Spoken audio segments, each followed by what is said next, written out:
Welcome to the Cash Car Convert Podcast, episode number 15.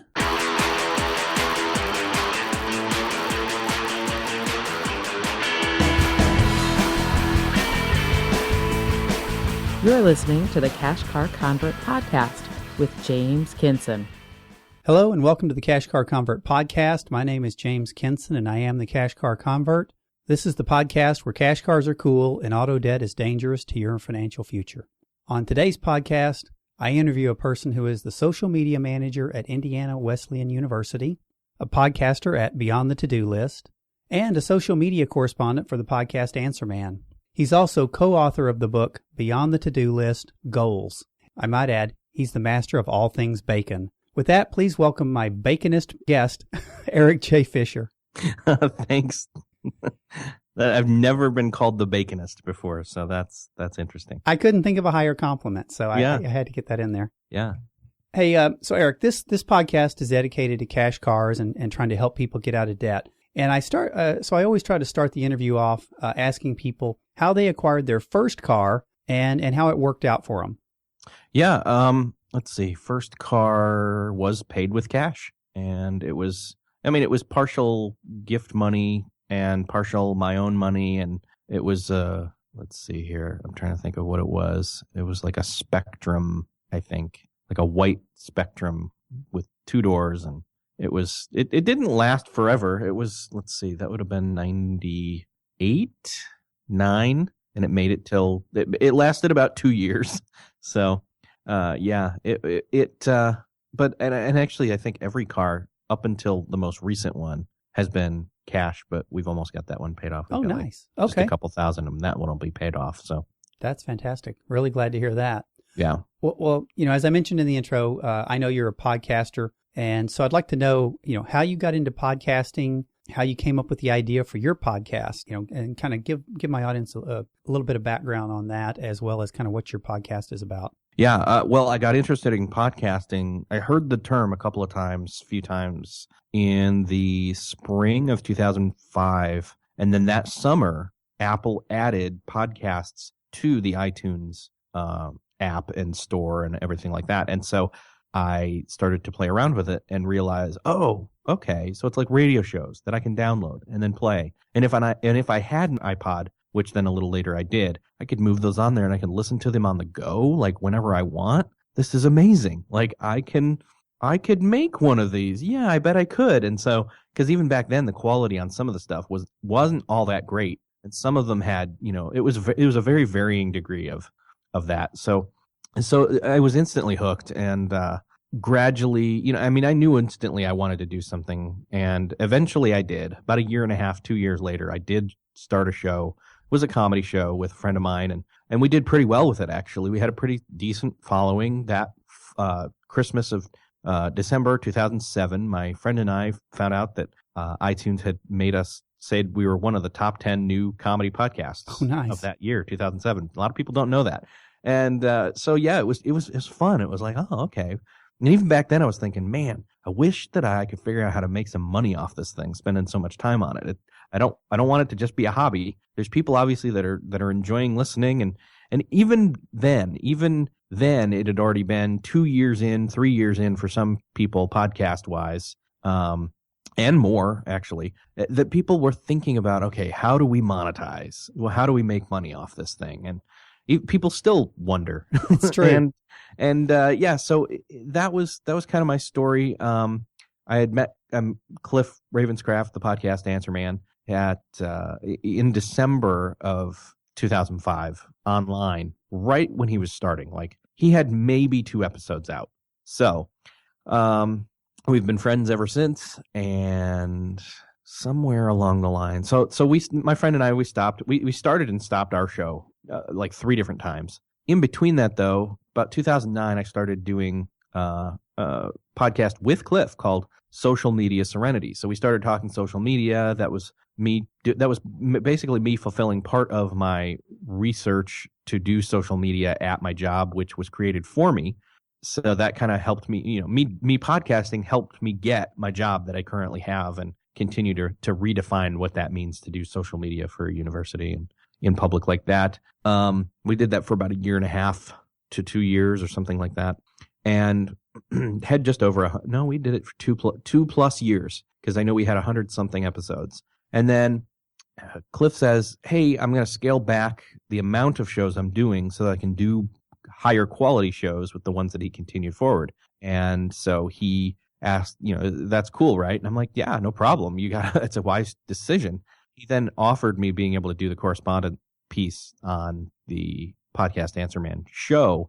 And so that was really cool of him. But at that point, I realized I need to do something else to replace that show, because I'm going to miss doing something. And it took a while. I mean, that was January, and it took till June of that same year, 2012, for me to, after attending New Media Expo under its old name, Blog World, in New York City, and talking with a bunch of people and kind of figuring out what I wanted to do, and kind of even looking to see what my own pain points in my life were. And honestly, it was productivity. It was, I want to talk to other people about how they get their awesome work done so that I can learn how to help me do that. And so whatever it is I choose to do. So that's kind of where it came from. And it took a while to get it launched, but a month or two after I was formulating the plan, figuring out what to do, the branding, all that. And there it goes. So I have conversations with people about how they get awesome work done, and hopefully it's a learning process and a journey for me, and the audience loves it. So,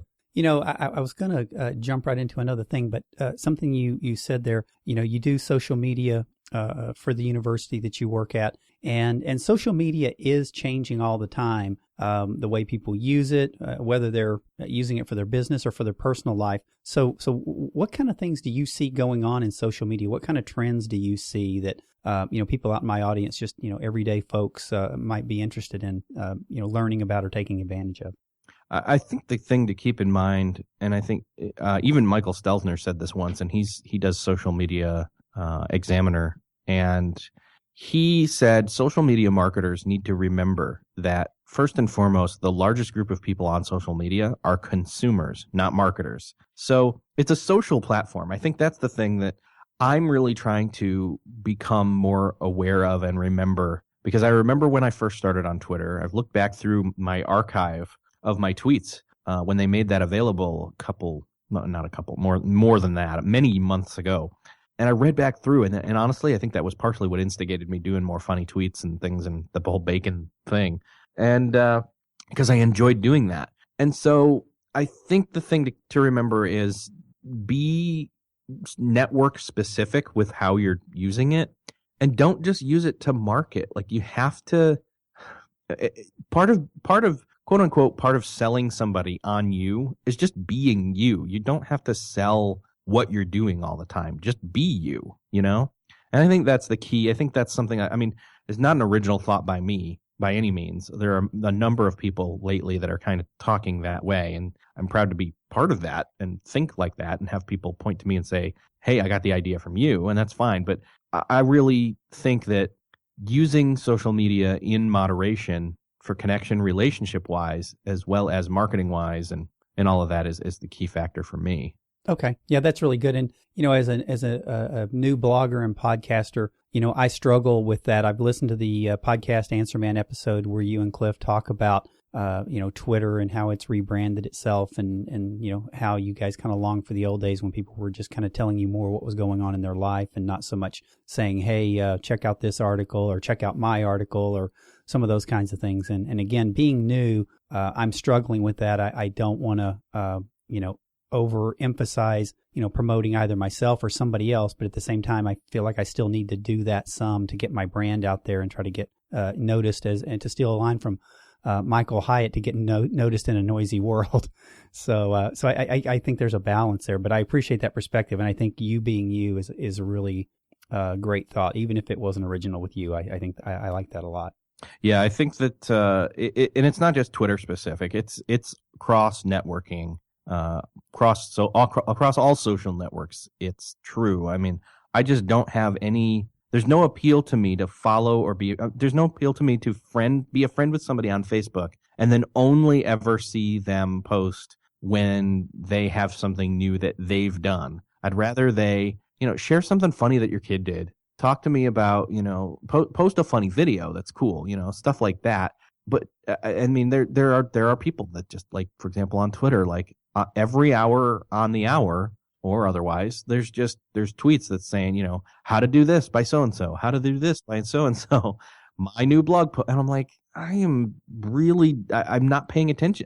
I have tuned you out. Nothing you say, whether it's good or bad for me now, do I care about, unfortunately. Right. Yeah, I agree with you 100%. I do see some of that same sort of thing, and I'm just kind of, that's enough already. I get it. I know what you're doing. I think everybody else knows what you're doing. If I'm interested, I'll go look, right? So that's great. Well, listen, I wanted to move on to another thing here because I know you also authored a book. So, again, for all of you listeners out there who don't think you have enough time to do whatever it is you want to do, this gentleman works full time. He's got his own podcast. He's a correspondent on another podcast, and he's co-authored a book. So I think the rest of us are running out of excuses. So, Erik, how did you find time to write the book? And give us a little bit of information about it. I know it's about goals, so maybe also touch on why goals are so important to people who might not think that.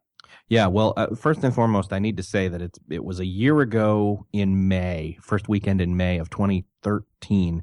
Jim Woods and I met up in Nashville, and we realized we were both thinking of doing something similar, or similar enough that if we combined forces, we'd actually get it done. And so luckily enough, we did. And we released that book back in September. So wasn't done lightly. It was, May, the beginning of May through to the end of August. So what is that?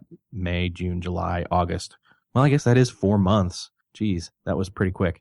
But it was the power of at least having a team or two people. So that really helped. Like, I'd be downplaying it too much if I said that, hey, it was easy. It was not easy. However, working through all the kinks and everything like that actually brought us to the point where, we're working on the second one and all that.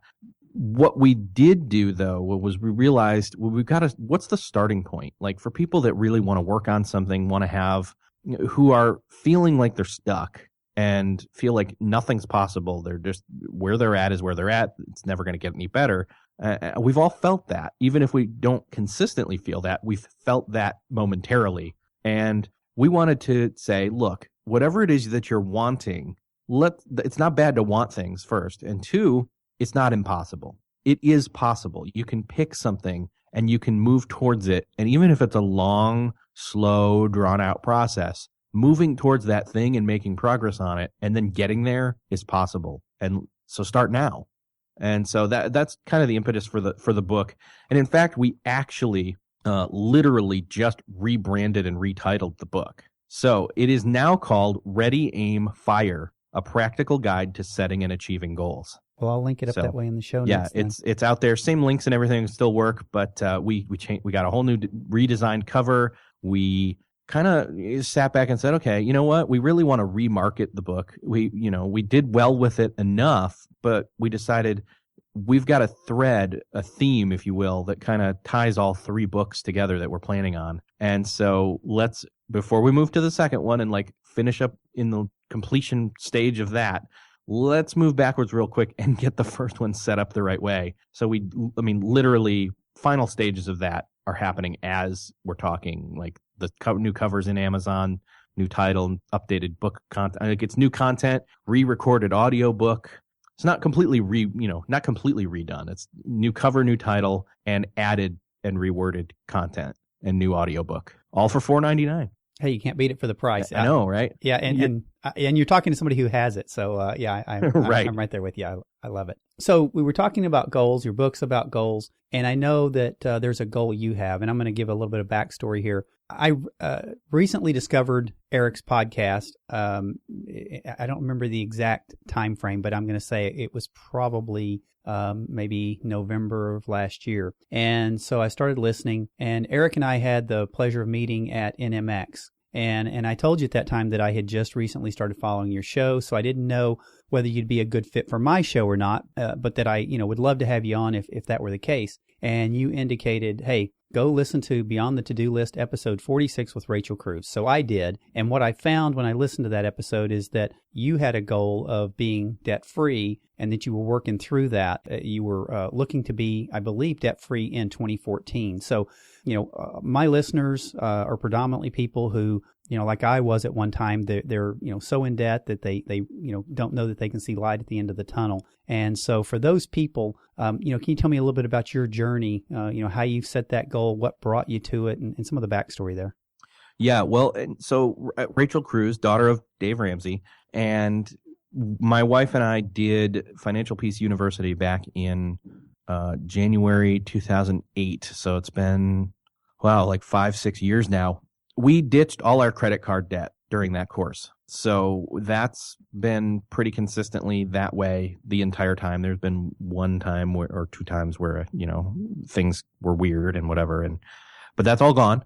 And we have at this point headed towards the debt-free, crossing the line there, which for me, I think it's interesting. For me, debt-free would mean I don't owe anybody anything. Like, that's my goal. But I guess Dave Ramsey's, you can scream you're debt-free on his show and still owe your mortgage, which I didn't understand till a few months ago. And I'm like, oh, okay, whatever. I'm not saying that's wrong. I'm just saying, like, for me, you still owe. So, like, why would I celebrate yet? Not that I don't think celebrating every single time you get rid of a debt is a good thing, is a bad thing. It's a good thing. I actually believe in that. I want to be debt free. Like, my family, what we owe right now, we owe on my college loans still, and our mortgage, and just that little bit on our car. So the car is going to go away soon. And then probably the house we're working on and moving. So, and I am very tempted to just rent. Very tempted to do that, and then just hammer the school loans down as hard as possible till they're gone, and then maybe buy a house, but maybe at that point wait a while, and I don't know. Anyway, a friend of mine reminded me, well, you know what? If you have a mortgage, you oftentimes your monthly payment is much less than your rent would be to somebody else, and I'm like, yeah, you're right. And for cost effectiveness, like, I'm not losing money. I'm actually investing in the property. So to a certain extent, that makes sense too. So anyway, my family was never well off at all. We're already much better off than my parents were for most of their life. And I think that knowing that my parents were never doing as well as we are is one, it's sad, but two, just knowing, you know what, debt-free and being debt-free and just being having that freedom is something that is the freedom of that is that you can go do anything you want to do. The fact that you don't have that hindrance of subconsciously, you don't have a hindrance on what you can dream about doing. That's huge.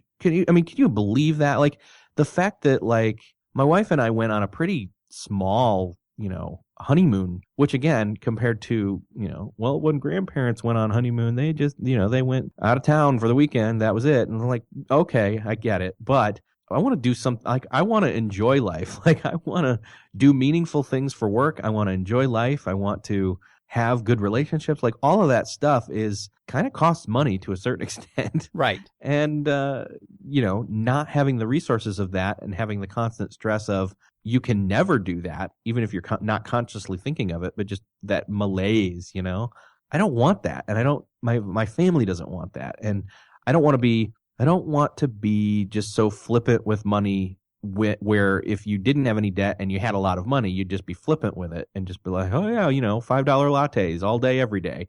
That's ridiculous too, and a lot of this, again, this ties into discipline, which ties into productivity for me, is you have finite resources like time and money and attention, and you have to use them strategically and wisely to get the most out of them. And so all to an end goal. And like I said, for me, it's very much I want to have meaningful relationships and activities, and making some money on the side apart from my day job is part of that, to pay down debt, to have those possibilities open up continually and grow and bloom as time goes on. So. Well, you've touched on so many great things. I would love to talk about a lot of those. I don't have that much time, but the one thing I just wanted to touch on there is with the paying down the debts the way you are you using Dave Ramsey's debt snowball? So you're doing them smallest to largest. Is that how you're knocking those out? Yeah, that's what we're doing right now. I mean, we've got some medical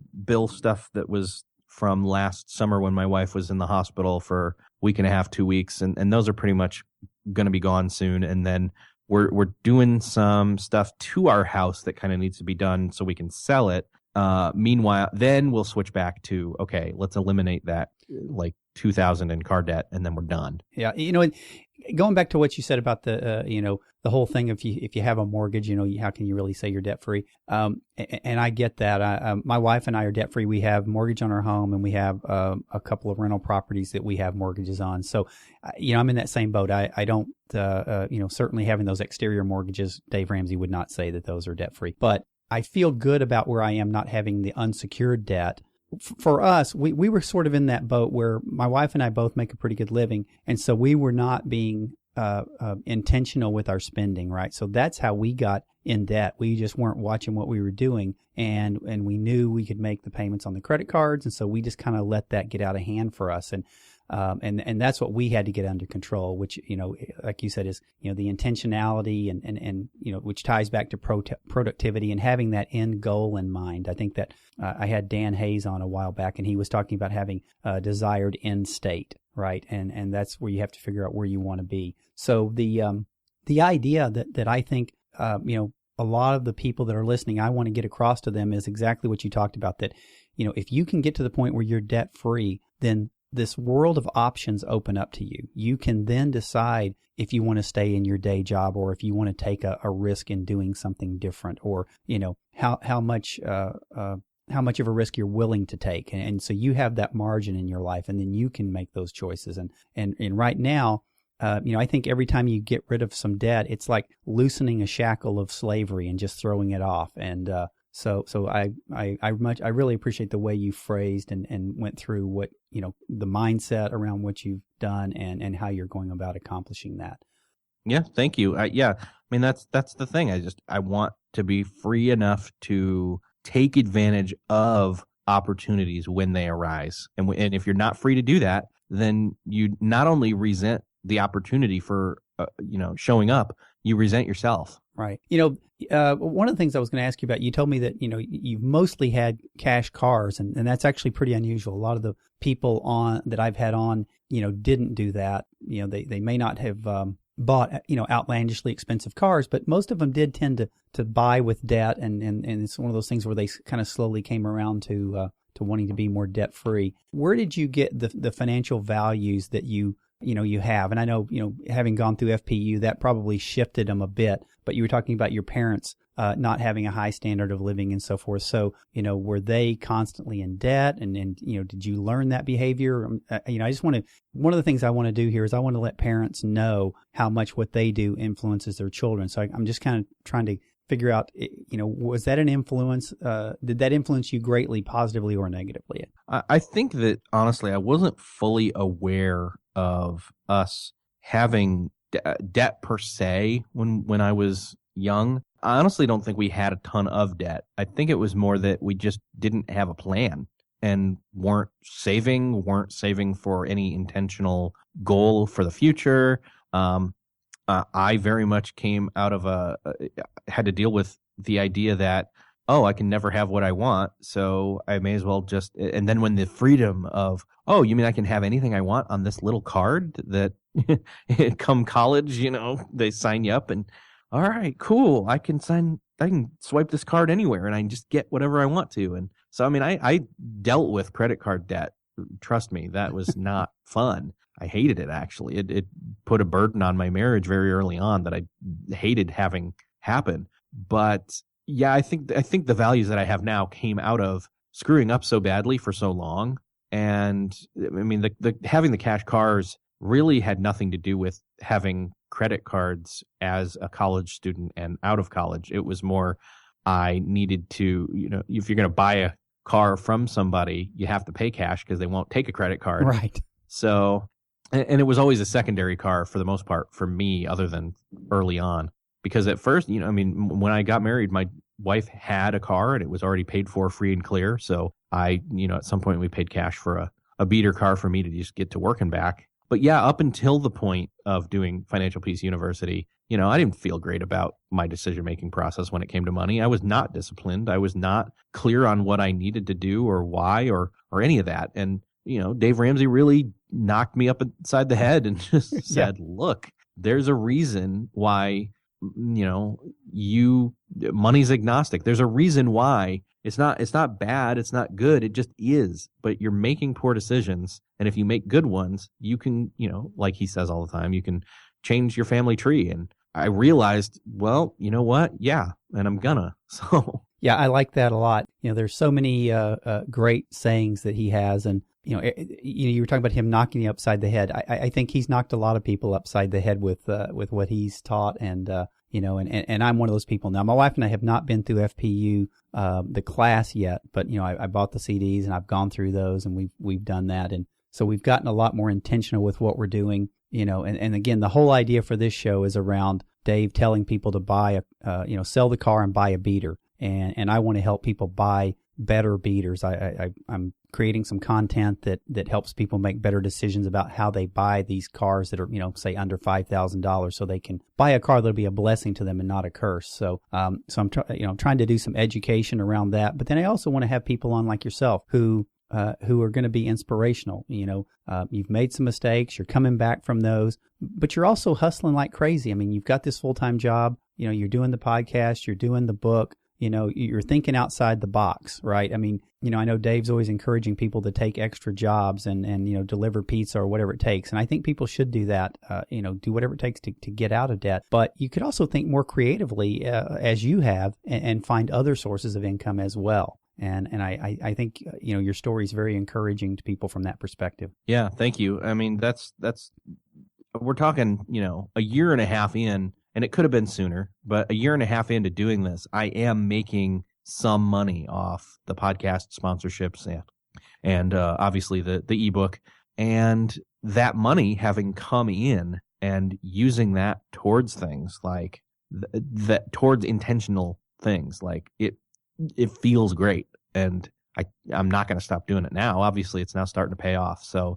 yeah, it's funny, yeah. Like I talked to my wife about, well, maybe do I need to get a second job? Do I need to go deliver pizzas? Whatever, This strategically was the way that I am able to. This is me delivering my pizzas. Right, exactly. Yeah, I think that's brilliant. Well, I know you mentioned the book that you have. We talked about that a bit, and that there are a couple of more in the works. Are they close enough in that you want to talk about those at all in any more depth, or are they further out? Yeah, you know what? We know what they are going to be, and they're not going to change now. They're set. So.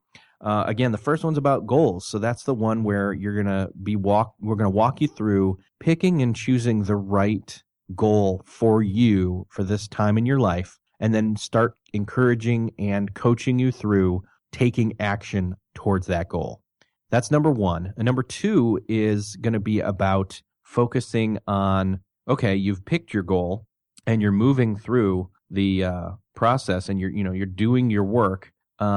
But now, okay, we're going to help you improve your focus. We're going to help you with your energy, and we're going to help you make the most of your time so that you can work on that goal, as well as not, crash your life as you drive towards that goal. And then the third one's going to be about tools. It's going to be about, what are the big things you need to make sure you have a tool to cover, whether that's calendar or scheduling or task list. Beyond the to-do list is the show, but it's good to have a to-do list to go beyond from. Right. So, right. Absolutely. Yeah. So the third one's going to be all about, tools, and that's it. Like that's the three. If there's a third idea, if there's a fourth idea that comes along as we talk about it, but what struck us was when we're talking about the second one, we kept talking about how, well, we already talked about goals. This next one's about us helping people improve their hitting that target. And as we started to talk about it, the second one's actually going to be called Hit the Mark.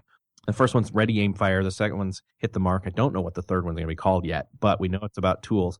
So the first one's about the bullseye. Think about it this way. The first one's about the bullseye itself. The second one is about the archer and getting better as an attacking, doing person. And the third one's about the bow and the arrow, the tools. Gotcha. Okay. Hey, that's brilliant. I love that. That's great. Wow. Okay. Well, this time has flown by. where would you most like people to be able to reach out and find you? I would say go to beyondthetodolist.com and check out the show. And then hit me up on Twitter, twitter.com/Erik with a K, the letter J, FISHER. I'll definitely link all that up in the show notes.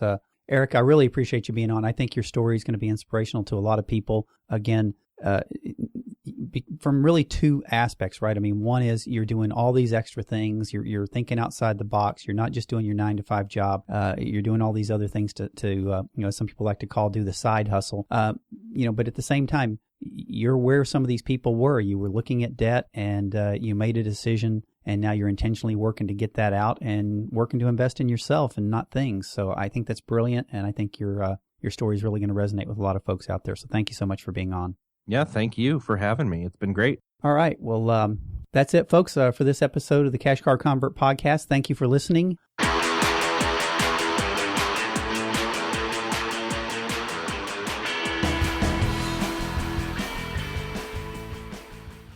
All right. Well, I certainly enjoyed doing that interview. Erik is a very, very nice man. I met him at NMX New Media Expo in early January, and he was just an absolute gentleman. So I'm very thankful to have such a high caliber person on the show. And I thought he gave us some really good takeaways. He's been on his journey to get out of debt for quite a while now, and I think there's a lesson in that these things don't happen overnight. So you have to invest the time, and you have to not waver. This journey isn't always for the faint of heart. Most people didn't get into debt in a month or two, and they're not going to get out in a month or two. So I think showing the perseverance and keeping the nose to the grindstone is a really positive thing, and I think that's something you can take away from this. Also, the fact that he's got something going on the side to try and help drive additional income.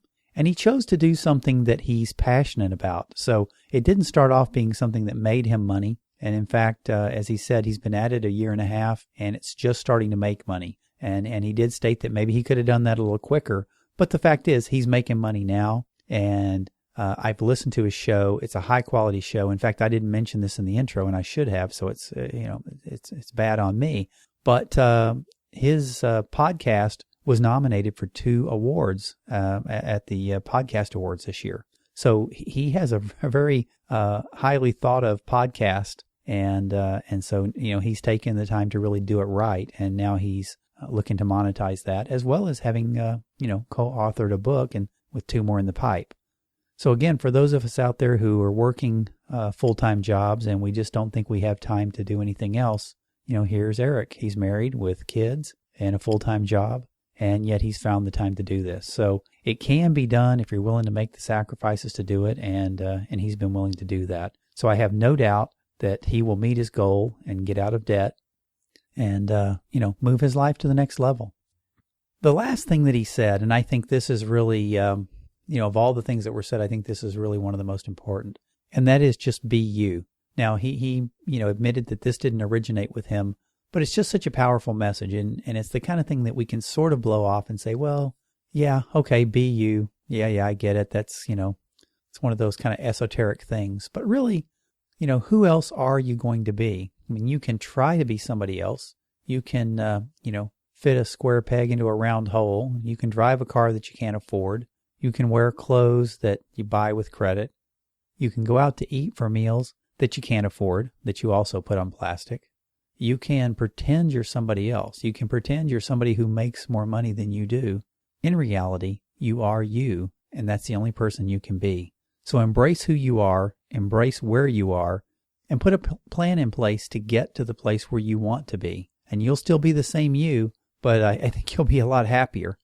And again, it's not to say that the journey's easy or short, but I think most people who go on this journey, if you listen to the Dave Ramsey show and you hear the people do the debt-free screams, those people have a real pride of accomplishment, and rightly so. So be you. As for me, I'd like you to head over to my show notes page at cashcarconvert.com/015. Again, that's the cashcarconvert.com/015, and that's where you'll find the show notes for this episode. You can also contact me on Twitter at cashcarconvert.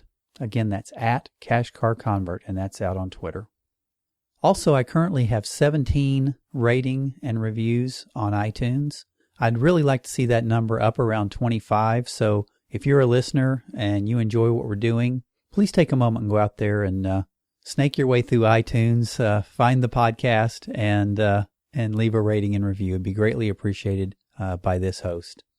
That wraps up this episode. I really appreciate every listener. Thank you so much for taking the time to give me your ears and let me take you on a little journey, asking you to let me help you buy a cash car and kick auto debt to the curb.